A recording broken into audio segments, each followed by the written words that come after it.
Before I dive into today's video, let me take a minute to give you an outline of where this series is going. The last 10 years that I was in a school library, I had an administrator who believed that because I taught classes all day, I should be treated and evaluated just like a classroom teacher. That meant that I had to turn in lesson plans that included the standards I was addressing. Now, I teach in the state of Florida, where we follow what we call the Reads and Finds standards for school libraries. The Reads are Florida's integrated library media reading guidelines, and the Finds standards are Florida's research model for school libraries. Those were my standards, and over the years, I unpacked them and I put them together in a way that made sense to me. So here's what I came up with, and this can be translated into any school library, regardless of the state that you're teaching in, because it just makes sense, and it can be adapted to a variety of standards. So your school library curriculum can be divided into what I call 3 focus areas: information literacy, literacy appreciation, and digital literacy. And for this video series, I have broken this down into specific skills in each focus area. So as you can see, there are 7 videos in all to complete this curriculum framework. And by following this model, I can create an entire year-long curriculum that addresses all of my standards and can correlate them to standards in other subjects. So let's dive into video number 1, Basic Library Skills. Welcome to video number 1, Basic Library Skills. As I mentioned earlier, my experience in library curriculum development led me to the conclusion that there are 3 areas of focus in a school library curriculum, and that each focus area can be further divided into focus topics. Information literacy contains 3 focus topics: basic library skills, information skills, and research skills.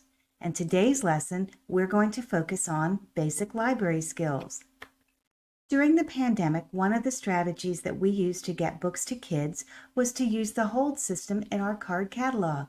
Students could log in from home, select a book, place it on hold, and then the media specialist would pull it, check it out, and the students could drive by for curbside pickup. Great idea, right? Except we had not taught them how to use this amazing tool called the card catalog. This is an example of how that pivot to remote learning caught us off guard. It emphasized the fact that we had not taught our students this basic skill. I know a lot of you have rearranged your library to make it more visually appealing. Some of you may have used the dynamic shelving method, where books are stacked and some are front-facing, and you may have even organized your shelves by reading level. Does circulation increase because of these more visually appealing shelves? Probably. But when your 5th graders leave you to go to middle school, have you empowered them with the skill to locate information, to do research, to find the joke books, or even a book about Albert Einstein? This doesn't mean that your shelves have to look like this, but with good weeding and bright signage, you can have appealing shelves, and by genrifying your library shelves, you can certainly create visual appeal. And guess what? If done correctly, your card catalog will reflect the correct sublocation of the title so that your student can easily locate that on your shelves. Here's an example of how Destiny Discover shows the sublocation. Have I convinced you yet? In addition to being able to locate titles independently, browsing the card catalog can open up a whole new world of possibilities for your students.